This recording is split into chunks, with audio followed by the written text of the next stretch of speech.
Introduces me. Okay.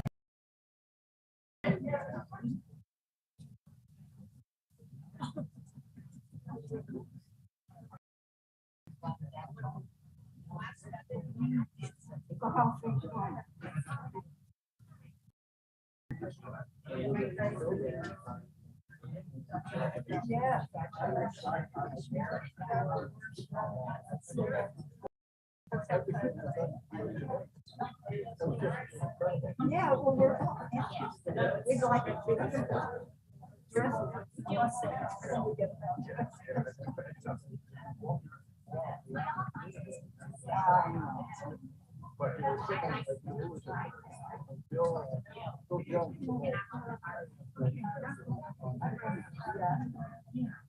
Are you ready to talk to us? Almost there.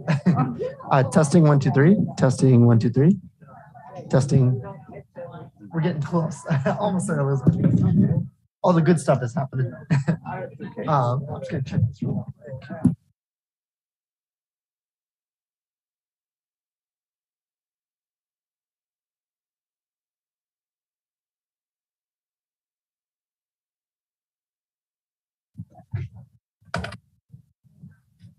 Testing 1 2 3. Testing 1 2 3. Testing 1 2 3. I don't hear it. You don't hear nothing. I don't hear anything.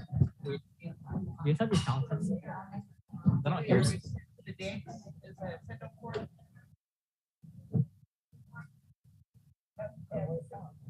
Yep. And then Nika, what's yours? Yeah, I'm on the right one. You are too? Okay. Testing 1 2 3. Oh, now I have all. Yeah. Testing.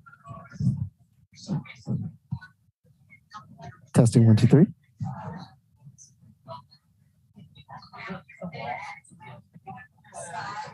Do we turn that off? Testing 1 2 3.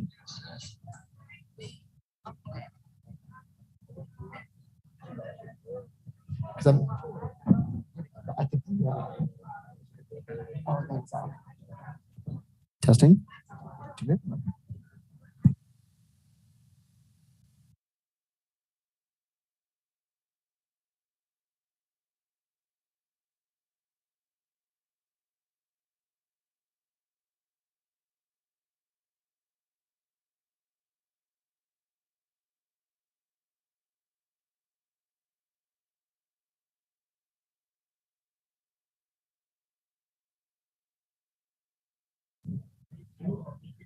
Testing 1 2 3. Testing 1 2 3. Testing 1 2 3. Oh, okay.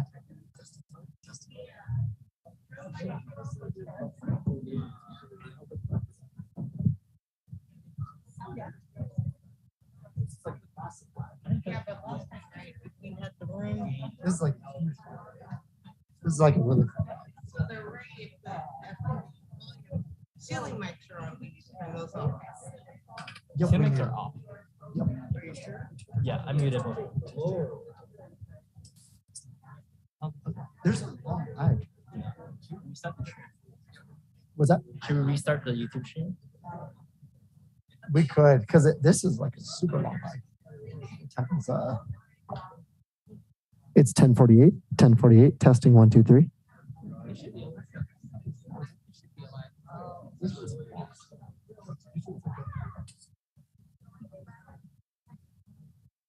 More than 10.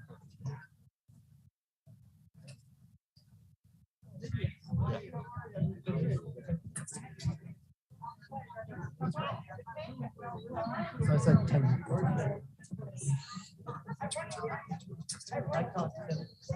This was like 2 minutes. 2 minutes. Yeah, it's black.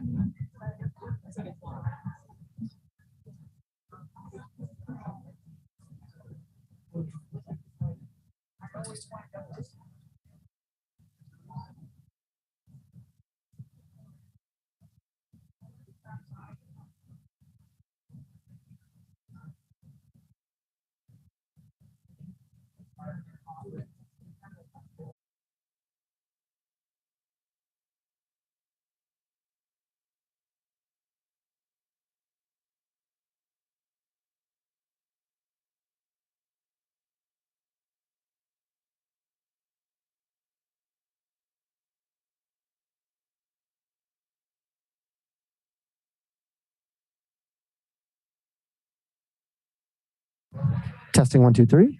The time is 10:53. Maybe you can walk up real quick so Oh, you're in the yeah. camera. 10:53. Test 10:53. Testing 1, 2, 3.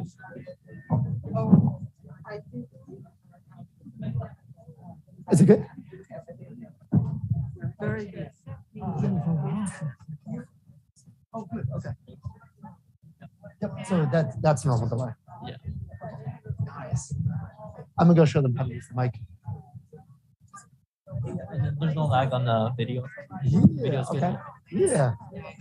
So really, it just boiled down to that start stop. Okay. Well, we learned another troubleshooting. That is frozen.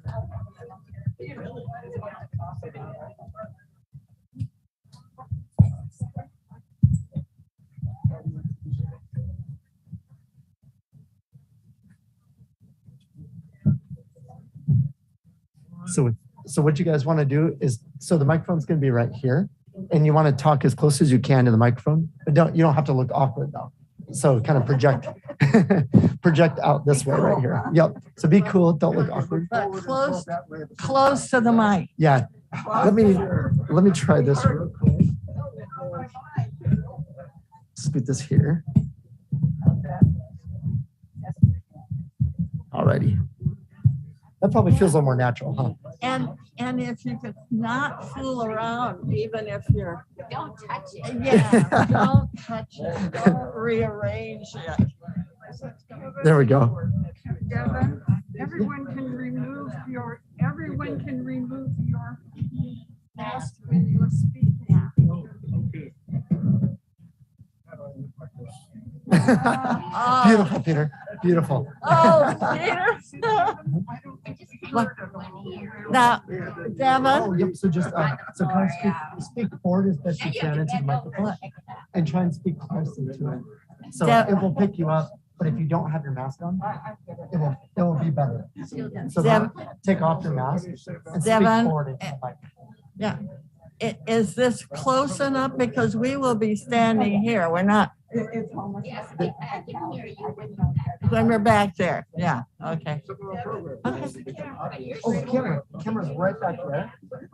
Can we move this? No, no, Yep, totally no, cool too. tell her no, you Oh. can't move it. Oh, If you do want to move it, make sure to grab it back here. So what I do is grab the base and then here, and go just like that. What you don't want to do is I this. am hoping I don't need to move it. no. Yep. The height is a little. There's different heights, so I could leave it about here. We don't have. Well, but then Peter is. Oh, Peter's. Are you up here And to the move guy the mic? behind. I'll be Yeah. back there, so I won't be up here. Oh, So would you guys? It's okay, try it. Yeah, you can always grab here and do that. should I stand on the? I think it fixes it. There we go.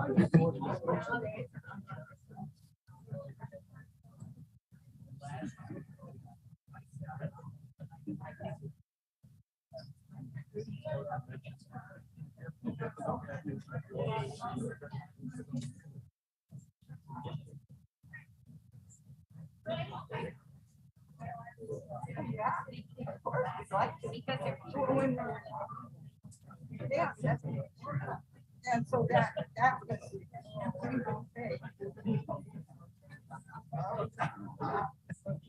Well, then let me come back.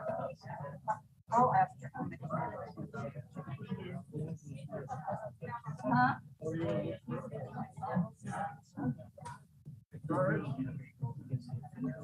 Is somebody timing us? No, you're on your honor.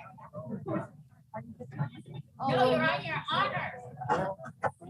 I want to know how much time it takes.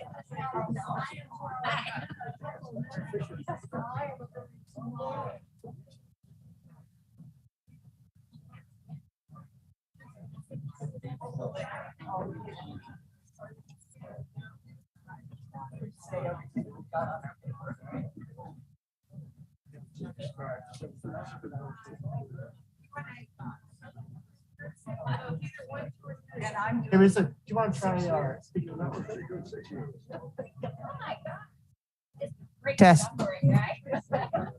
Testing. Well, I just say. One second. 1 second.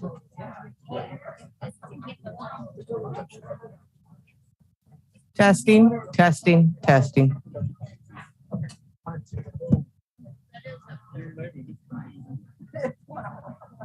So are you, what's your title? Of education. Judy's over.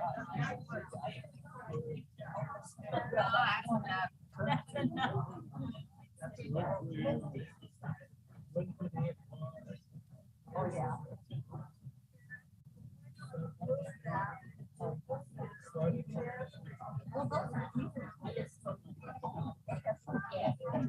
What I noticed on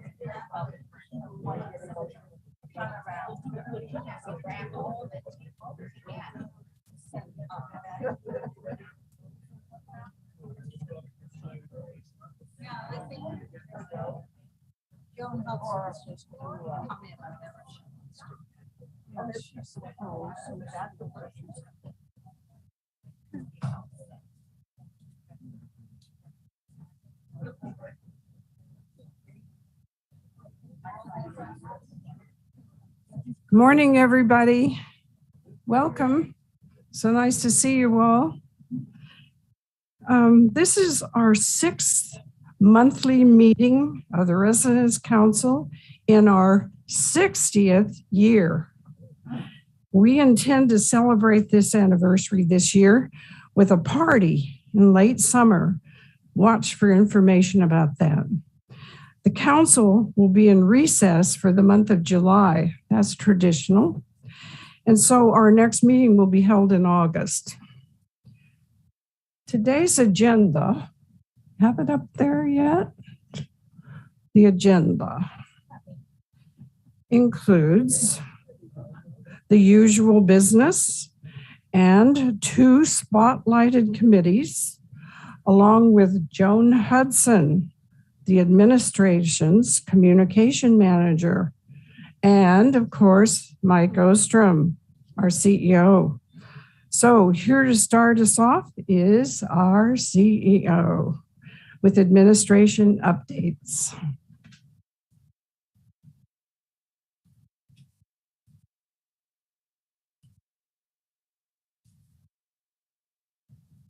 Okay. You know, if you can't get the applause, then come equipped, right? Build in your own applause. You know, I mean, I've got other ones too. Yeah. We could go on for hours. All right.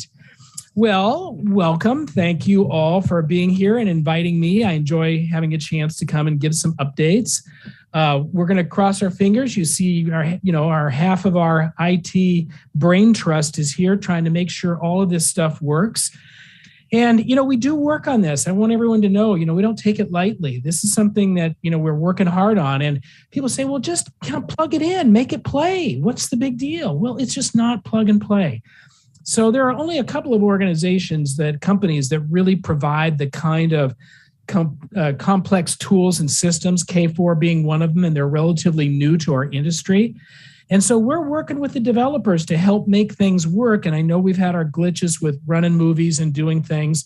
It's not because we don't know what's going on. It's just we're on the phone to these guys. We're talking with them about the glitches, working through the programming. And we ask more of our technology than most of our peers do because of how many things we integrate, our own content, YouTube, HHTV, and so on. I'm not making excuses. I'm just saying, it is a work in process and we're committed to getting it right. And our IT group works hard at it. So cut them some slack, even though it's very frustrating at times. Okay. So happy belated Father's Day to those of you who are fathers. I had a great opportunity to be with both of my kids, which is great. They've passed me up in every conceivable way. So I guess that's a good note. Either that or I set a really low bar, which might be the case.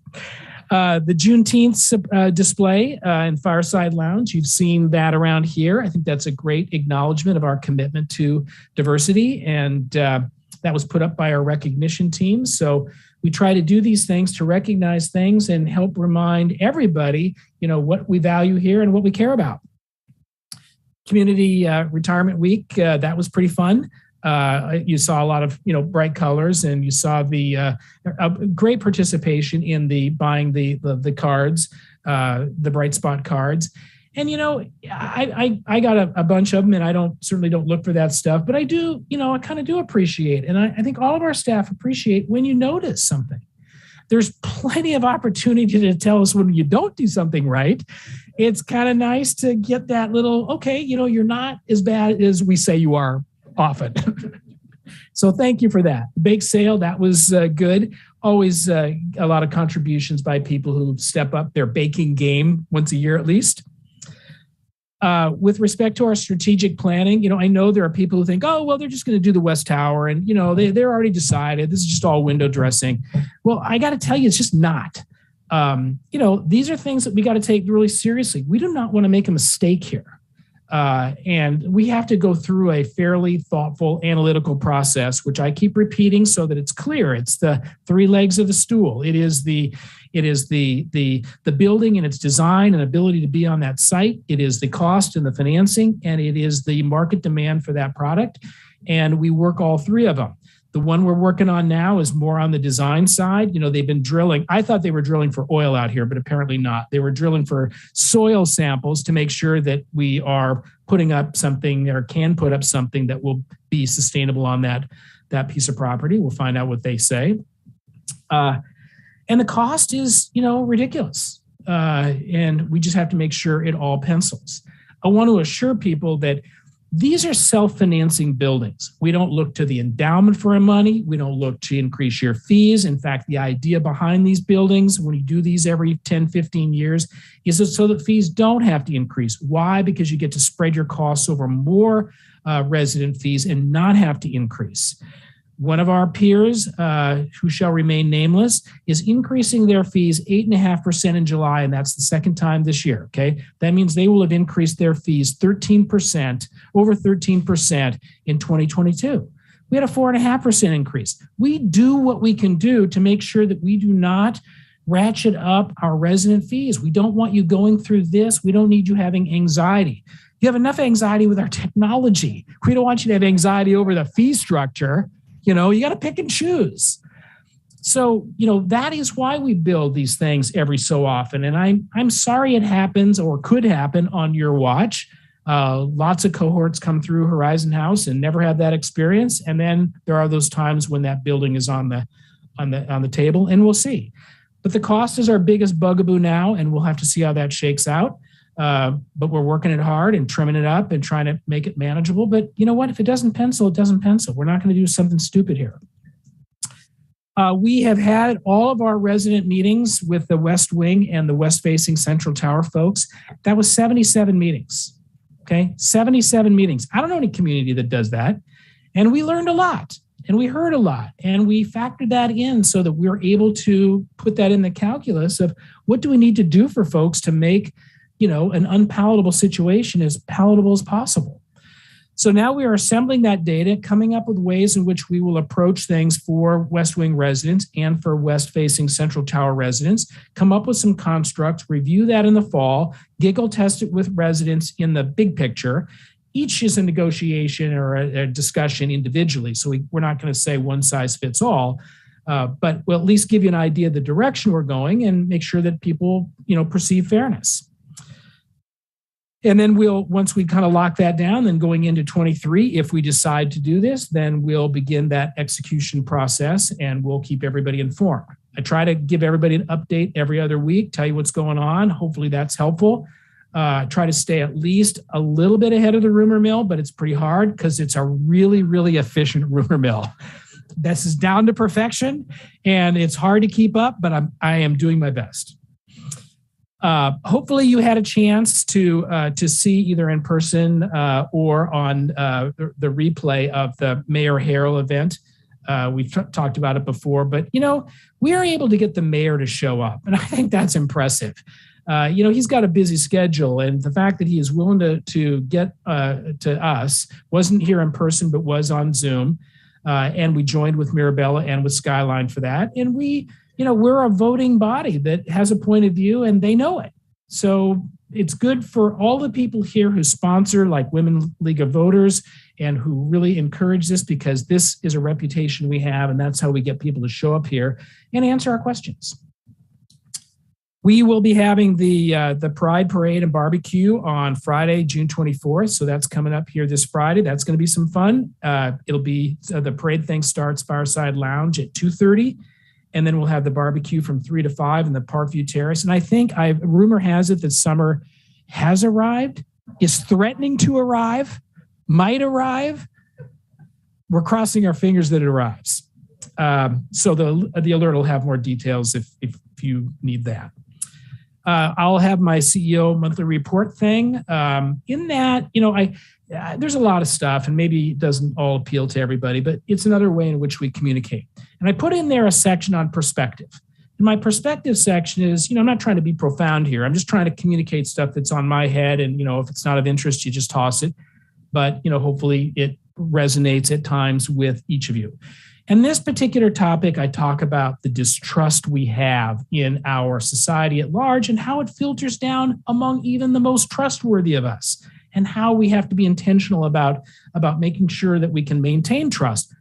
Call out what needs to be called out, but there are other things that maybe we can do, all of us, myself and my team, everybody can be wiser about how we, be more trustworthy of people who deserve to have that trust. So read it if you're interested. The next Fireside Chat will be coming up on Friday. I am going to be in Hawaii. Now, it's going to be raining pretty much the entire time. So I looked at the weather report. My wife is going, what the is going on here? Because we were trying to escape the rain and now we're going to go right to it. But we have a guest host, Lori Warfield Larson, who always does a great job. So please welcome her on Friday. And that's it for now. Thank you so much. And now I've got to introduce Connie Hillier. Connie. Hi, a bit of council business. The minutes of the last meeting have been circulated to the council members. So I'm now formally presenting them for approval. Okay, is there a second among you council members? So we have 2 seconds here. And we have a motion to approve the minutes, and it has been seconded. So all in favor say aye. And opposed? No. So the motion has passed. Thank you. Our next presenter is our treasurer, Diane Tinker.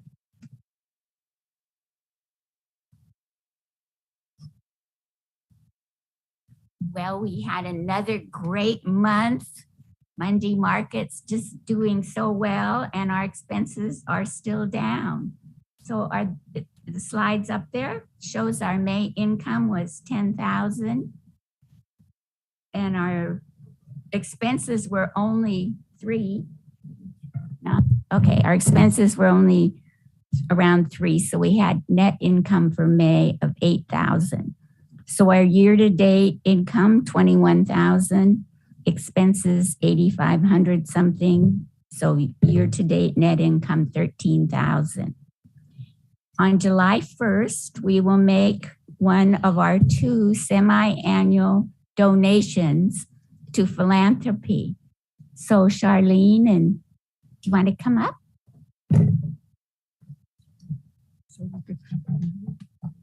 Okay. So twice a year, Residents Council makes a donation to philanthropy of $7,500. And they have asked us this year to make it to the endowment Partners in Caring. So I'm just presenting a symbolic check to Charlie. Thank you. Can I say a few words? Yes, and then you say. I want to thank the Residents Council for this. And I looked up in the history, and back in 1967, the Residents Council back then decided to do and start this creative culture of giving. And they have honored that for the last 55 years. And the Residents Council has continued to help with the culture of giving here at Horizon House. So thank you very much.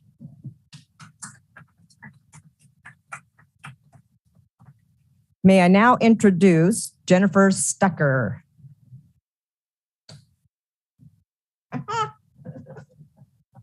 Thank you. Okay. Hello, everybody. Okay, I will. Okay, since the last report to the General Resident Council meeting, which was May 17th, the market has experienced the following. Total deposit for those 5 weeks is $12,862. And the employee purchases for those 5 weeks totaled $1,472. So the employees are doing a great job of supporting the market, as well as all of the residents and residents' family and some of the people from the general community. A couple of things to note. On Sunday, the 12th, 2 models were Monday market outfits around Horizon House and through the dining room. At the Father's Day brunch, 2 new models made the rounds, twice around the dining room in 2 different outfits. And I followed them taking photos. They were well received and people seemed to enjoy the entertainment.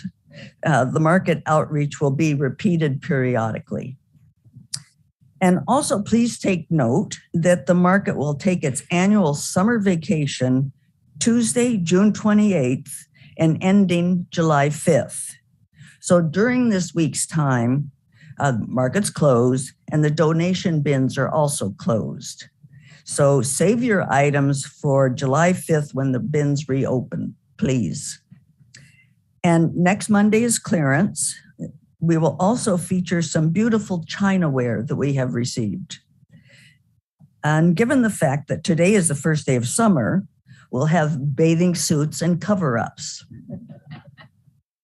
Upon the restart of the market on July 11th, the china will still be on display along with jewelry and books. Later in the month, we will promote a variety of homeware or pajamas for the attire for the summer picnic on July 27th. As always, the market appreciates your donations, your purchases, and your contributions to the fun atmosphere on E-Level on Mondays. Thank you for your support. Now I'd like to reintroduce Connie.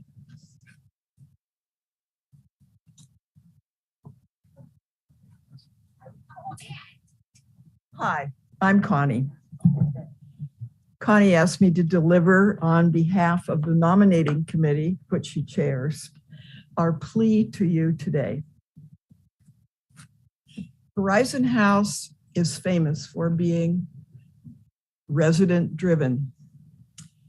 It shows itself in our 70-plus grassroots committees and activities, and it manifests here in this room in your 15-person elected residents council.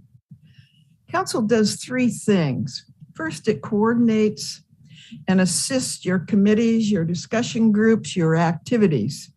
Second, it funds them through the Monday market, thanks to our co-directors, Jennifer and Barbara, and a host of faithful volunteers that meet every week to prepare the market for us, the host of donors, you, and the shoppers. And third, the council serves as a 2-way link between residents and management. In fact, the Residents Council president sits and votes on the Board of Trustees. About 5 years ago, I had the opportunity to attend a luncheon with 25 Residents Council presidents from the entire Puget Sound area. About half of them were allowed to attend Board of Trustees meetings, but not vote. The other half didn't even get to attend. We were the lone outlier there. Our president not only attends, she has a full board vote. I just wanted to drop that in. We really are. It's part of the special sauce that we take for granted around here. So, Residence Council is not a social club. It's not just an honor to be elected. It's a working team. They organize, they coordinate, and they communicate on all residents' behalf. Each year, the council is renewed by electing 5 new members. Each member serves a 3-year term. This process begins today with outreach to all of you. You will find a flyer in your cubbies asking you to suggest candidates for 2023 later this week or early next week. We're asking you to be talent scouts. How about that? Helping us to keep the council fresh, diverse, relevant. So as you move about Horizon House, please start thinking of residents who could be effective council members, including yourself. We'll contact everyone you list on the reply form. We'll interview those who are interested, consider the needs of the council, and bring you the best possible slate for your vote at the October meeting. So thank you. And at the end of your talk, I'm supposed to say, Marcia Brown, where are you? You have a spotlight talk. There you are, right in front of me. Thank you.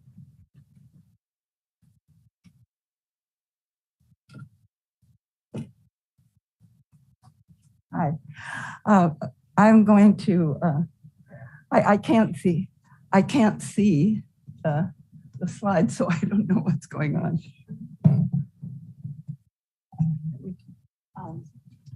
So I'm chair of the State Tax Issues Committee, and we changed our name this year to State Tax and Economy because we were having a lot of programs on the economy. On the board, we've listed the members, and I can't see them here, but I know they're Bob Brown, Laura Weiss, Lynn Levine, Bill Anderson, Barbara Knight, Peter Shapiro, and not in the photo when it comes up are George Kenny, Karen Smith, and Adele Reynolds. Adele happened to have been working on our Zoom program with George, who's now getting captions with Risa helping with that. Adele is our Zoom hostess, and she has been just indispensable with COVID and for our programs and our committee meetings. All right.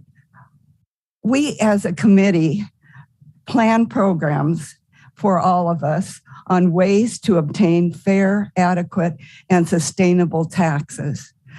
And we are looking for getting a sustainable economy, of course, that goes along with that. Washington has the most regressive taxes, as you probably know.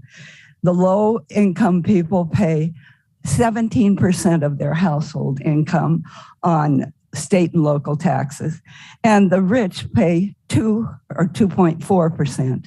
So that's not fair. We do not have a personal income tax. I'm sure you know this. And as Don Burrows, the former Revenue Department director, pointed out, as well as Dwight Dively, the King County budget director, we are just one of 7 states that do not have an income tax. And we're one of 5 states that do not have a corporate income tax.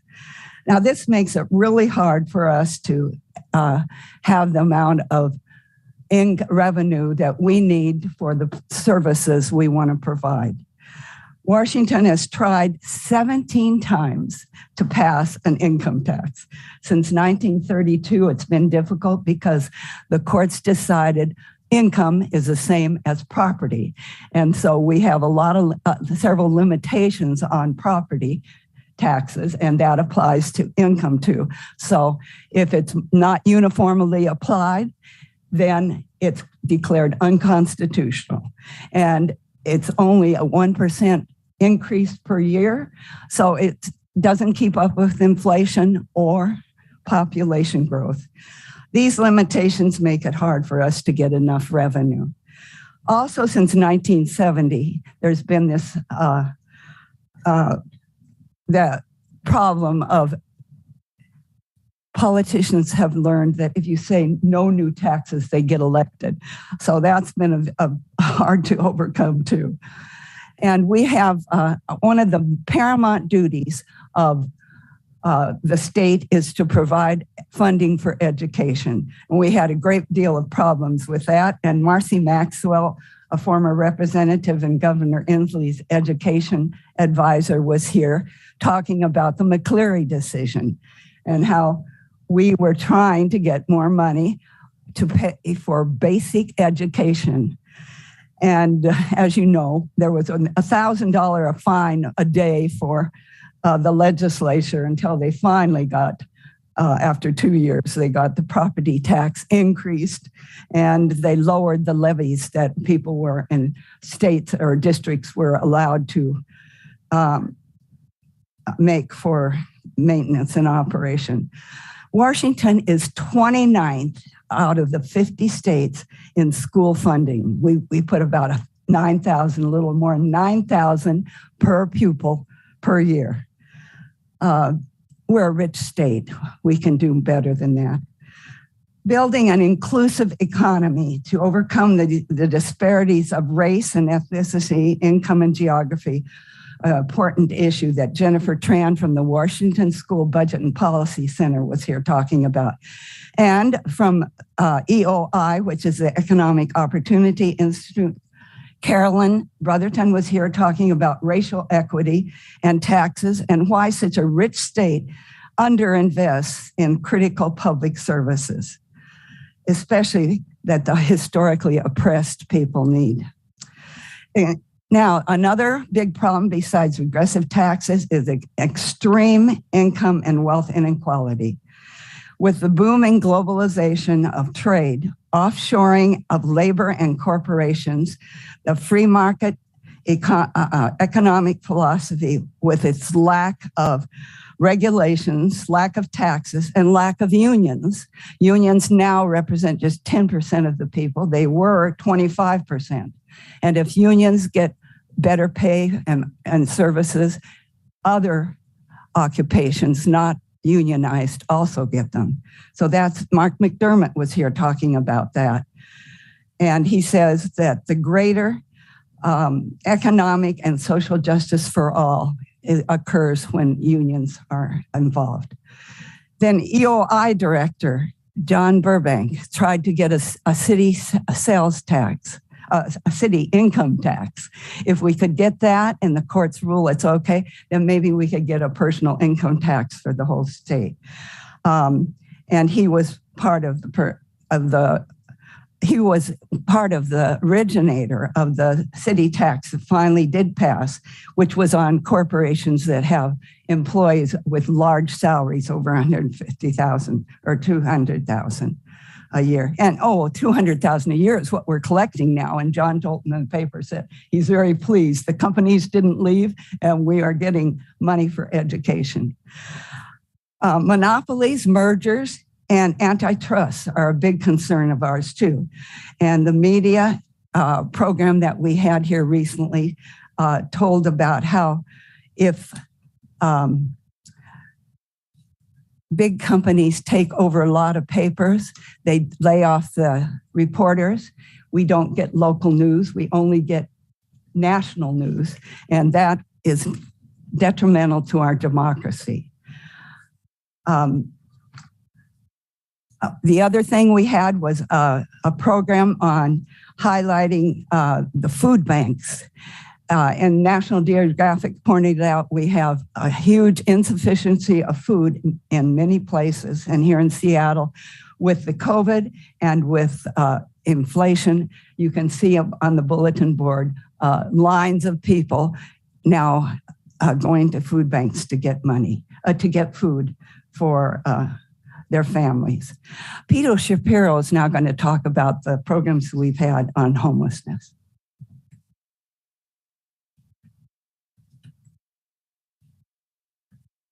Peter, while you're arriving, did we get to see the photos, all three of the photos that she sent for them? Okay. Okay. Thank you. Thank you, Marcia. Thank you, Betty. Pleasure to be with you again. It's been a while since I've been on the podium with a microphone. Raise the microphone and lower the mask. I'm going to talk about 7 hours worth of programming, and it's close to an hour or two as possible. No, I mean about 70 seconds as possible. The first one I mentioned is one about permanent supportive housing. It's a concept you probably know about. It's become recognized as being the only way in which we can help chronically homeless people get out of their situation. And at the same time, it's been proved that it saves money for society. It costs more to keep people homeless than it does to house them. That's been proven. So we're fortunate to have the executive director of the Downtown Emergency Service Center, which was the developer of this concept, tell us about it. Next was what I call a crowdsourced set of programs. It was interesting, and you see what I mean. The committee decided to invite the main proponent of the proposed charter amendment. You might remember last spring, there was an organization calling itself Seattle Compassion. And they had a proposal for a charter amendment which would direct the city council to take certain steps with regard to revenue and with regard to budgeting and regard to homeless programs. Eventually, courts threw that out for technical reasons, but it lives on in the presence of a mayor who has adopted most of the concepts of the proposed charter amendment in his program as Mayor Harrell. So that then, I believe, prompted Mike Ostrom to invite the president of the Downtown Service Association to present his views about the issue and to talk about a lot of very interesting statistics about how the downtown is faring as it comes out of, or trying to come out of the pandemic. That prompted members of the committee to say, we have a couple of other things that we think we need to bring to the table to elucidate what's going on. And the first speaker was a columnist, Katie Wilson, also executive director of the Transit Writers Union, who's written a lot of columns about homelessness. And she explained more details about what it is and what the issues are and how difficult it is to work them. And then we ended with an invitation to Allison Eisinger, who is the executive director for quite a few years of the Seattle-King County Coalition on Homelessness, an organization of about 60 constituent members who are all involved in providing services. And Allison knows probably more about homelessness than anybody I have ever encountered with regard to what's going on in the city. So that was the crowdsourced series of programs, 4 1-hour plus presentations, and I covered them in 60 seconds. It's clear that homelessness is a housing issue. Think of the game we used to play in kindergarten and maybe in high school or college, musical chairs. You start with 10 contestants and 9 chairs. Well, guess what? 9 people sit down and 1 doesn't. And then that goes on. Well, the same principle applies to a society where there is not enough housing for everybody. It's simple. So there's a book about that, and I urge you to read that. So thank you very much for your attention. Good to see you all again. And now, Wilton Fowler, I turn the microphone over to you.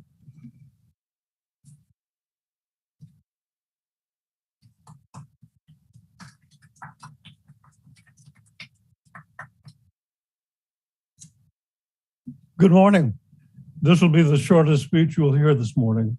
I'm just here to introduce the chair of the sewing room, Karen Gwynham, who is going to give us a very nice and very colorful display.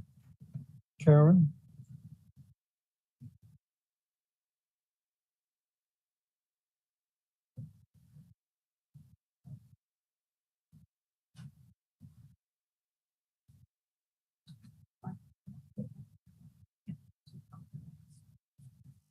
Thank you for inviting me. I'm here because we're in a small room and can't have big play things to be showing. But I brought 2 different types of quilts that we are making. This one is polar fleece on both sides and it's very warm. The second one is a quilt. The second one is from the scraps left from the pajamas and then the polar fleece in the back. So we don't waste any fabric, period. Then we're also making scarves and hats and mittens out of polar fleece. So that goes many places. And last but not least is I have some pajamas that we are making. This is all ages. So we have 3 different sizes here that I brought. That's it. Okay. For the new people, the sewing room is on B2, open 24 hours a day.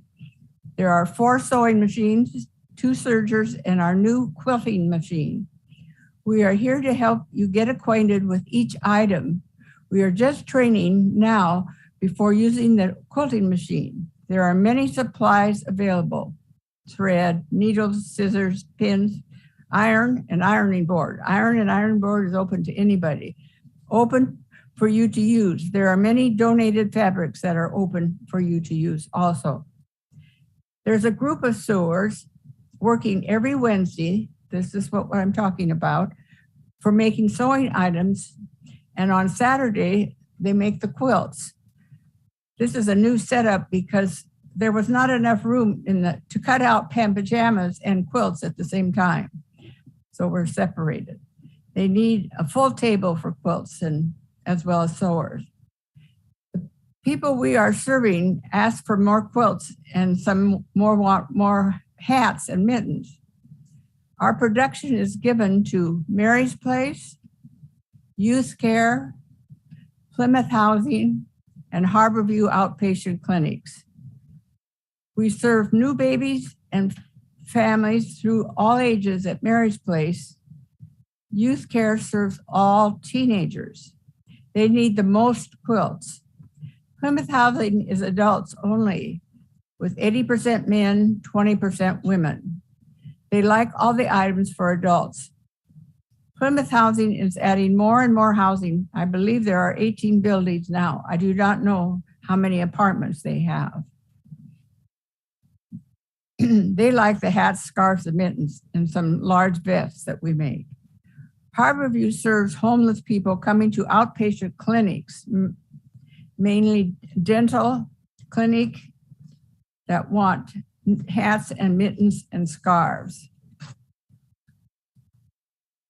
COVID interrupted us for a while, and last year we delivered only 348 items.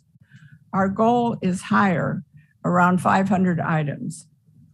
We have been on 2 budgets. The Residence Council funds go for equipment, maintenance of our equipment, and funding in using for contracts so that we can have each sewing machine readjusted every year and not charged. Our second budget comes from Horizon House. We use this money to buy all our fabric, polar fleece, flannel, and quilting fiber for warmth. We use almost every bit of fabric scraps of pajamas go on quilts, as well as some polar fleece scraps are made for pictures on quilts. Very little scraps go to Goodwill to be flattened for felt blankets. People come to help with sewing items, either clothing or quilts. There's always joy in the room. We do provide for each person's interest, cutting, serging, or sewing, or hand work, whichever they would like to do. It is such a joy to see how happy the recipients accept.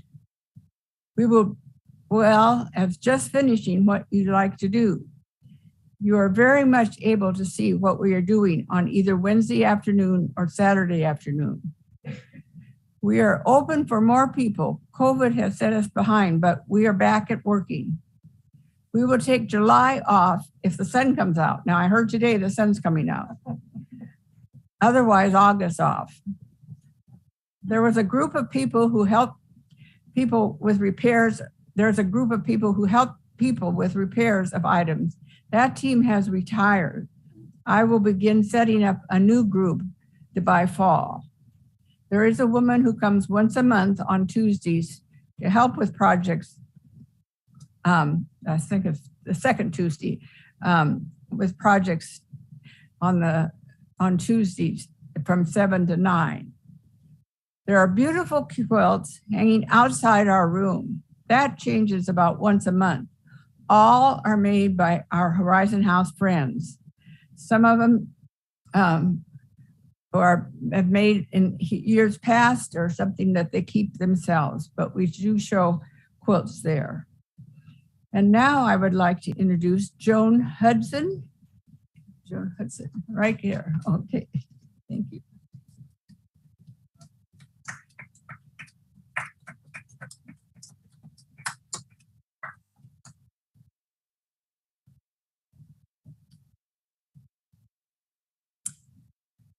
Good morning, everyone.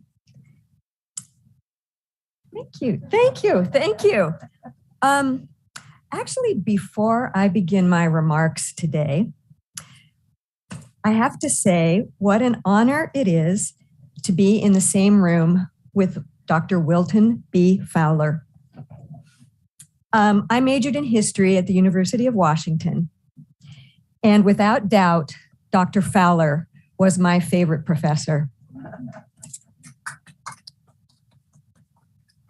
I never imagined that my path would cross with his one day again. But isn't that the way with Horizon House? So many unforeseen connections. Dr. Fowler, I haven't worked up the courage to call you Will. If I haven't completely embarrassed you, I'd like to thank you for being a superlative, kind, and inspiring educator.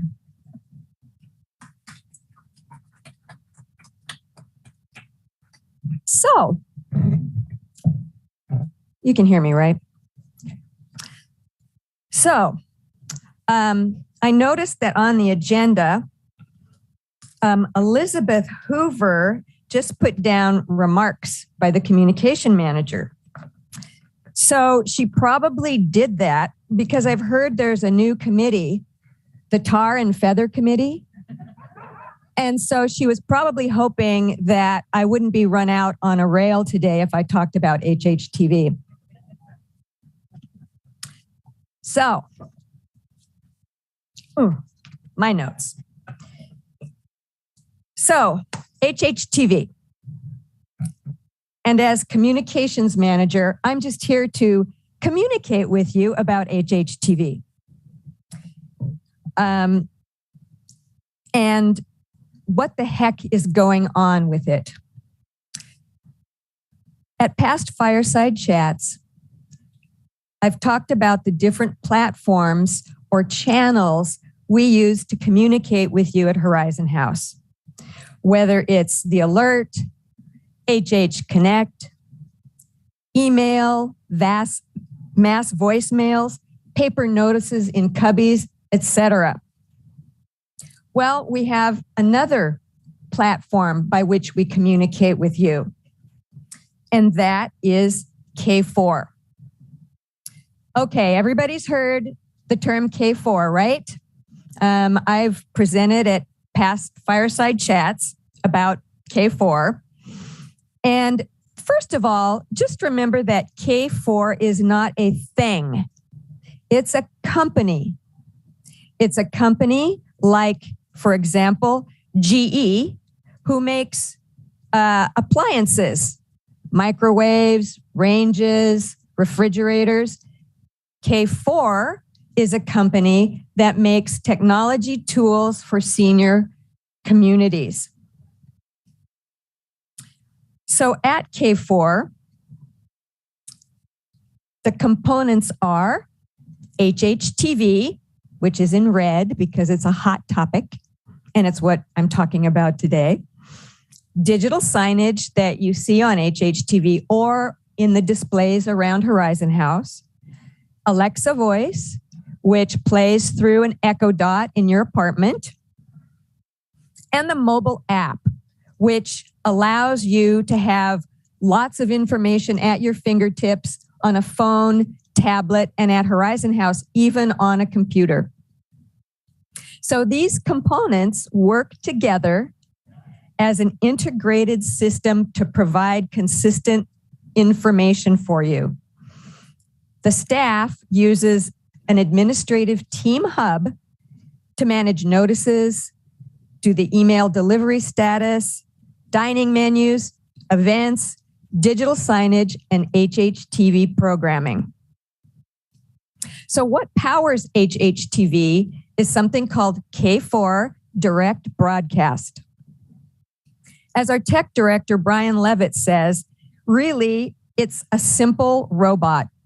It basically does what it's programmed to do. So let's take a look at HHTV K4 Direct Broadcast. Whoa, gasp, it looks like a microwave. So it does not look very fancy, does it? Okay, this unit sits in a little back office just off the front desk. And because of its proximity and the importance of front desk to events and programs that go on, they operate HHTV. So now let's look under the hood. Okay, again, not real fancy. The white box you see is the brains, it's the computer. And up above where you see the hand on the DVD, that is where the DVD player is. Okay, so all of the programs are scheduled to play on HHTV. They're programmed by staff for a week ahead of time. So those just don't play by themselves. The computer, the team hub, is where we schedule everything that plays on HHTV. So the program schedule dictates what's going to play. It might be the exercise video, which is a YouTube link, or it might be a movie, which is a DVD. So when a program isn't playing, the system reverts to the rotation of signage that you see on the screen. Make sense? Okay, good. So what could possibly go wrong? Well, first, here's an odd point of pride, and it's an odd point of pride. Horizon House, as you know, is an incredibly active place. So we're pushing the envelope on the system, introducing a complexity of programming that most senior communities don't have. The discussion groups, the programs, the meetings, the DVDs, the lectures, the movies. We're really pushing the envelope. So although the front desk does check the DVDs when there are still things that can go wrong, like little scratches that prevent a movie from playing, for example. But here's an interesting one. Some lectures, like the history lectures, have chapters. All right, the system's not set up to play unique chapters from a DVD, but by gum, we do it here at Horizon House. Sometimes it's glitchy and difficult.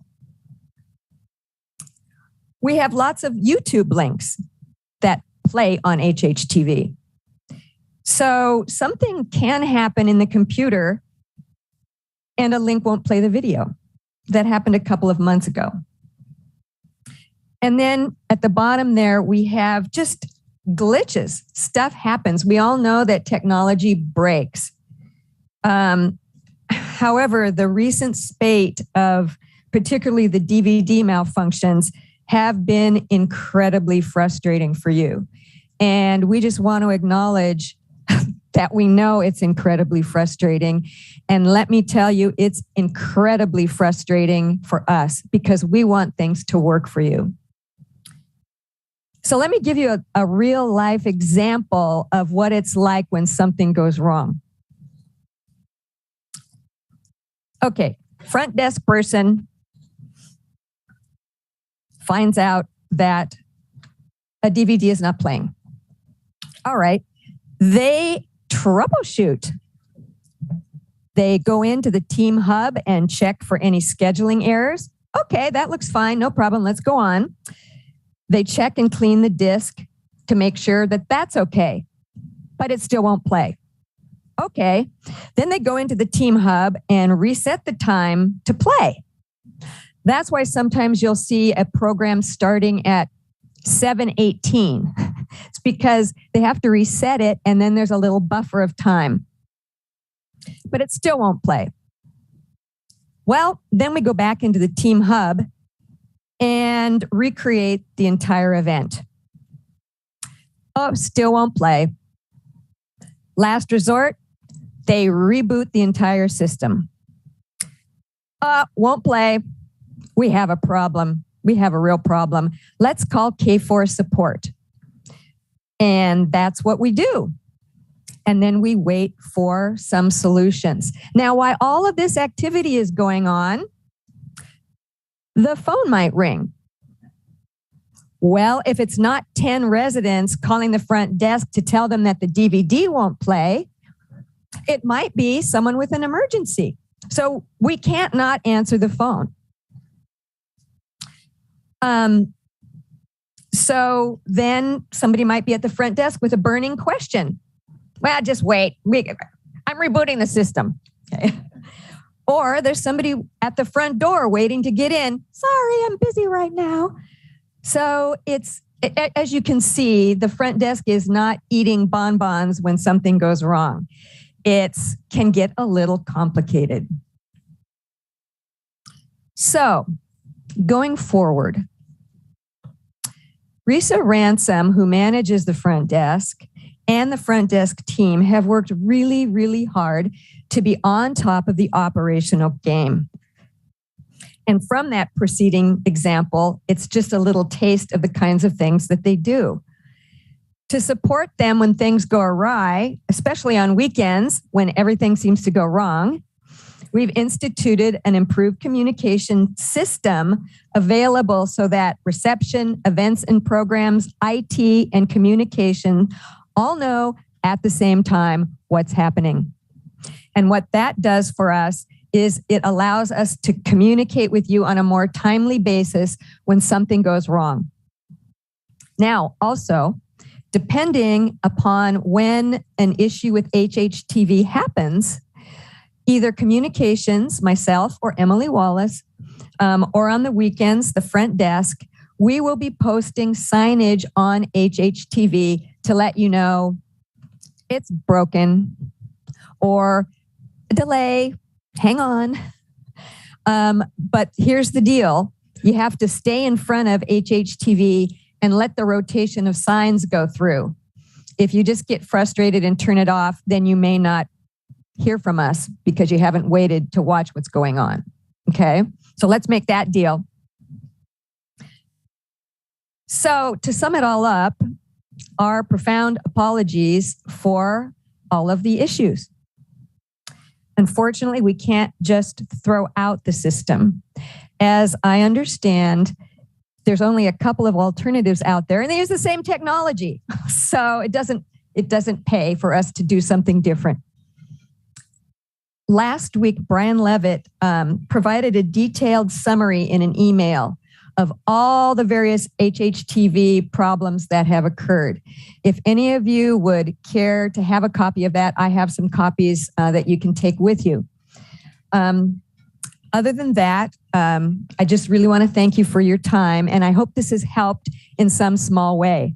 Last, I know Deanna Nelson of the Resident Technology Committee wanted me to reiterate that right now there is one-to-one K4 app training. So if you want to get on the mobile app, you can sign up in the mailroom, and a resident tech committee member will come to train you. Okay? With that, I am finished. Thank you so much. Oh, sorry, I always forget this part. Next is another Joan Bowers.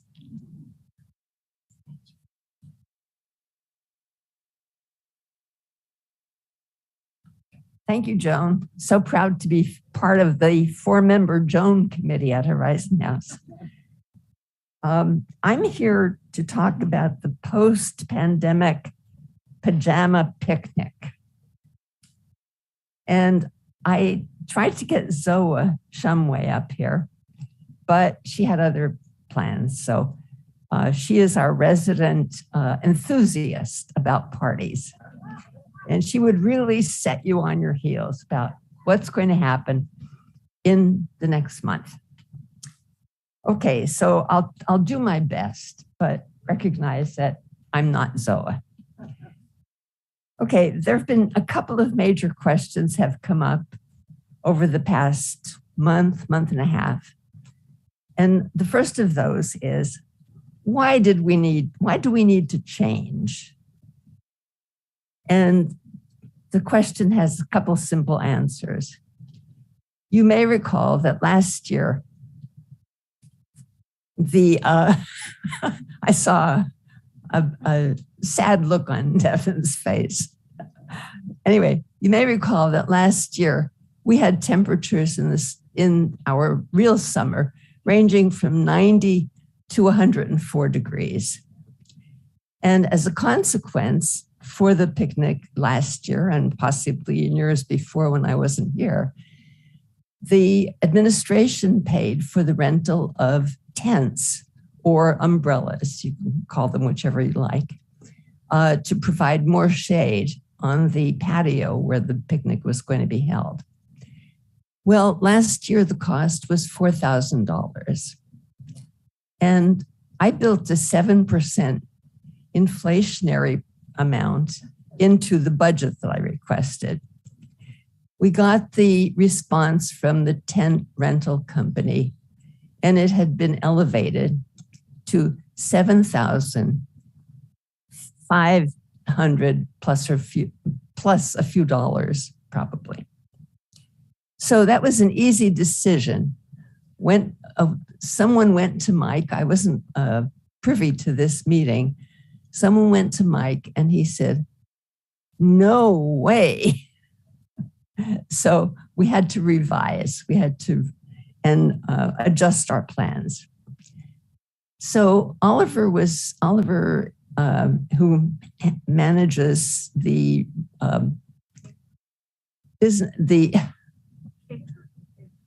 catering, thank you. It's one of those minutes.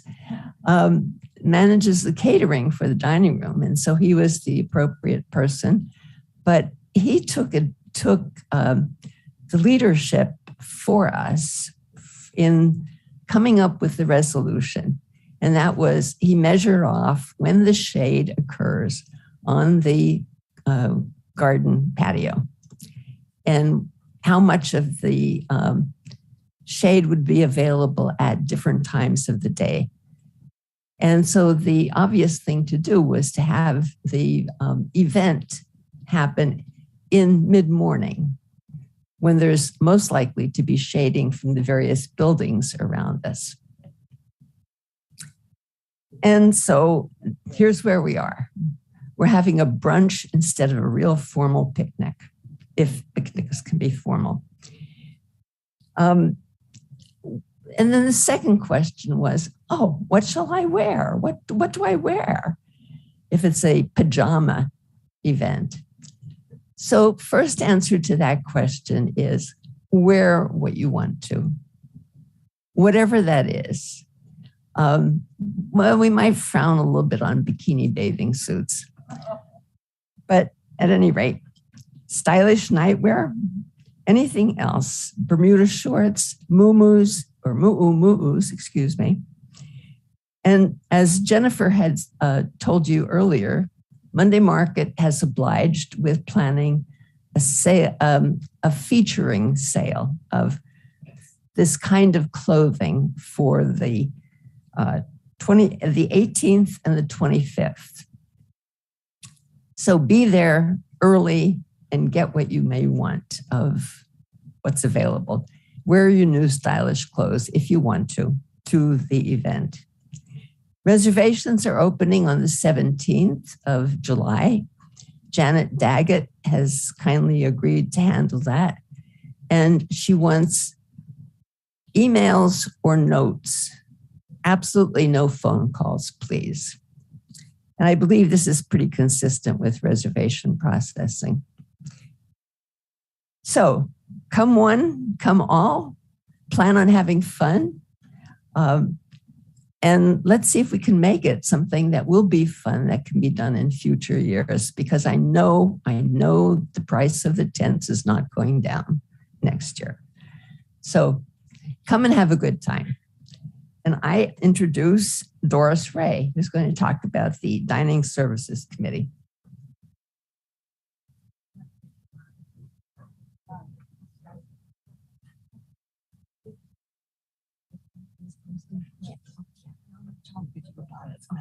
Had a chance. Hello. Pardon? What was the date of the picnic? The 27th of July at 10 o'clock, did you say? 10:30. 10:30 on the 28th of July. Is that right? 27th, excuse me. If you come on the 28th, you're going to be late. Could I just say one more thing? Sure. I should have told you that all of this detailed information about the price, the meal, and all of this other kinds of details that you might be interested in will be printed and passed out to everyone, as well as being on computer. Thank you. Thank you. The Dining Services Committee provides a systematic method of communication with individual residents through informal meetings on the Monday afternoon before the monthly Residents Council meeting, and again on Tuesday after the meeting here in the Fireside Lounge to answer questions, take comments from individual residents.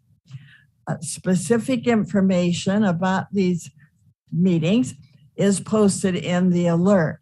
And we, of course, will be at a table after this meeting, someplace here in the Fireside Lounge, probably over in that area. And there will be a sign, which I have brought with me.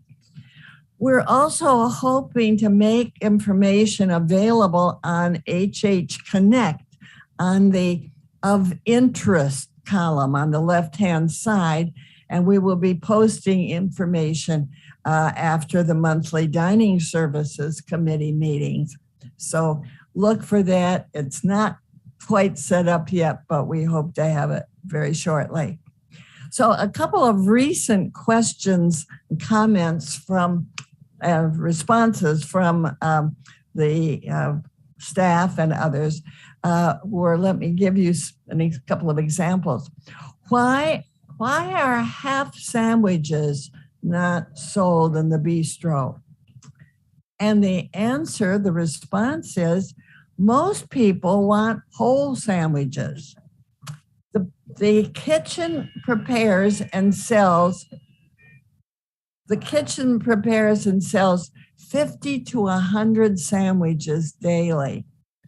When the bistro runs out, often by noon, more of them must be made. And preparing a whole sandwich is less time consuming than preparing 2 half sandwiches. And of course, you have heard about staff shortages. But the resident can save the half not eaten for later consumption or share it with someone else. Another question was, packaged sandwiches and salads usually contain mayonnaise, mustard, or salad dressing, which are often thrown away by the resident. Why not just place them in a bowl on the counter for residents who want them to pick up? And the response has been, interestingly, that prior experience has shown that when condiments such as mayonnaise, salad dressing, etc., are left on the counter, they're picked up by the handfuls, not only by those who are buying sandwiches and salads. If they're there, they must be free. We'll just take a few with us. And so that, of course, becomes considerably more costly to leave it on the counter. So if you have a question or comment, please look for me at one of these tables after the meeting. And today, I suspect it will be over there. Look for the sign. Thank you. Oh, yes. And next is Nancy Cope, speaking on behalf of the Vice President for Administration. Nancy. Oh my. When Carol Roach called me and said, I'm not in town on this day, would you read my questions and answer? And I thought, oh, easy task. My friend Diane looked at the 3 single-spaced papers that Carol gave me and said, Nancy, summarize. So I'm going to summarize, if you don't mind. The first question had to do with the quality of your TV picture. Devin has said everybody gets the same signal. If you're having quality problems with your TV, get a fix-it man. He suggested Peel comes to your apartment and looks at the contrast and adjusts the TV set for contrast. Second question, and this is, I need to stand up tall because it has to do with microphones, and everybody's very nervous about not handling the microphones correctly and getting instructions. So the second question was answered by, of course, our brilliant Risa Ransom, and she approached Pat Fritz, who is with the Events Support Committee. And Risa reminds all residents hosting or sponsoring meetings and events to do the following. Number 1, complete the reserve request form when you're finished. Number 2, would be if you arrive at your meeting and discover the room is not set up as requested, go to the front desk and get some help immediately. Number 3 is we do have a post-event form that we request be completed and left with the concierge. So those are answers from, and I have summarized, folks. So if you need more, but hold your hats. The third question, I have got to read it. The third question was posed to Hunter at the front desk, who is beginning a new Horizon House position after a stint as concierge. And the question is, what do you hope lies ahead for you in, say, 15 years? The answer from Hunter, I'd just like to be happy. I thought that was a great idea. And for me, he says, happiness would involve using my time and energy day to day to help reverse the money-driven machines that powers much of government and private life now. Oh, a little political statement there from Hunter. I want to be able to go to sleep every night knowing that I am using my life to put some good out there. Those are the questions. I don't think I'll be hired for this again. Thanks. Just one more thing, one more brief thing. All of us have been affected by the distressing news in our media about our national and international issues, including inflation, shootings all over the country, even prolonged pandemic and construction restrictions right here in our home. It's within our will, however, as individuals, to counter the bad news as best we can with deliberate intention. So to conclude our meeting today, here's some good advice, which we could try to follow, written by Johnny Mercer. Most of you are probably familiar with this piece of music. So join Sally Wren and me in singing it. Let's show that slide. Let's loosen up now and sing the words together. You've got to accent the positive, eliminate the negative, latch on to the affirmative, and don't mess with Mr. In Between. You've got to spread joy up to the maximum, bring gloom down to the minimum, and have faith, or pandemonium is liable to walk upon the scene. To illustrate the last remark, Jonah in the whale, Noah in the ark. What did they do just when everything looked so down? Man, they said we've got to accentuate the positive, eliminate the negative, latch on to the affirmative, and don't mess with Mr. In Between. Da da da da. That's it, folks. The meeting is adjourned. Thanks so much.